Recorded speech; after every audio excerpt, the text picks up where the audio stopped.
Bismillahirrahmanirrahim. Hari ini kita akan tengok soalan SPM 2017, kertas 1, soalan 23.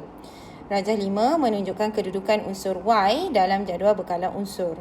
Okey, kalau tengok kedudukan unsur Y ini, unsur Y adalah unsur peralihan. Okey, mana saya tahu dia adalah unsur peralihan?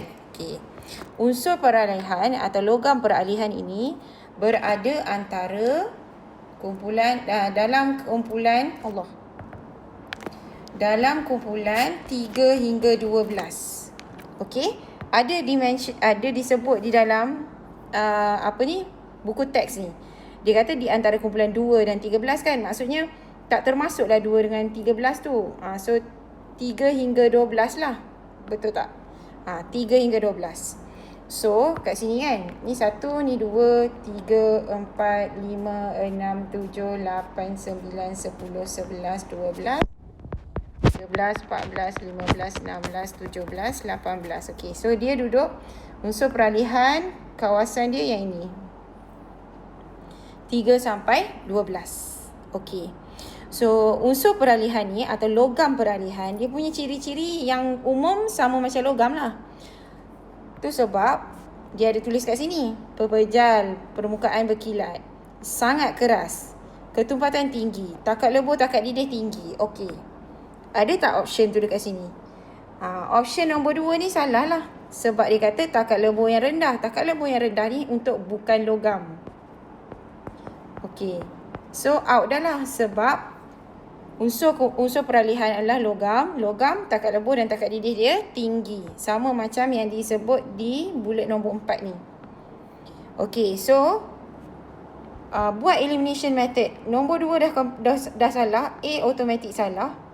Nombor C pun ada 2 kan?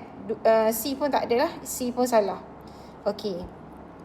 Sekarang ni you kena tahu that soalan unsur peralihan dia punya tipikal soalan dia akan tanya ciri istimewa unsur peralihan.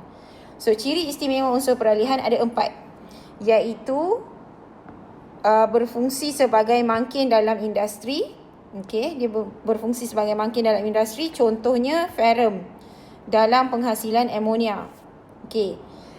Membentuk sebatian berwarna atau ion berwarna. Ini unsur peralihan. Okey. Mempunyai lebih daripada 1 nombor pengoksidaan. Sebab tu you akan jumpa ferrum 2, ferrum 3, kuprum 2, kuprum 1. Okey. Lepas tu yang terakhir berupaya membentuk ion kompleks. So tengok balik yang tu tadi. Apa ciri-ciri dia? Nombor 3 dan nombor 4. Betul tak? Lebih daripada 1 nombor pengoksidaan. Ini yang saya sebut ferrum 2 klorida ataupun ferrum 3 nitrat. So, dia ferrum. Tapi dia akan ada Roman number 2 dan 3 dalam nama dia tu. Okey, itu keistimewaan unsur peralihan. Kalau bukan unsur peralihan, contoh logam lain, natrium ke, magnesium ke, aluminium ke, you takkan jumpa natrium 1 oksida ke, tak ada, no such thing. Okey? So, itu unsur peralihan je ada. Nombor pengoksidaan dia lebih daripada 1. Lepas tu, sebatian berwarna. Ini pun soalan yang sama pada tahun 2017 ni. Dalam video sebelum ni saya dah rekodkan. Okey, so jawapannya dekat D. Alright, itu sahaja. Sekian, terima kasih. Bye.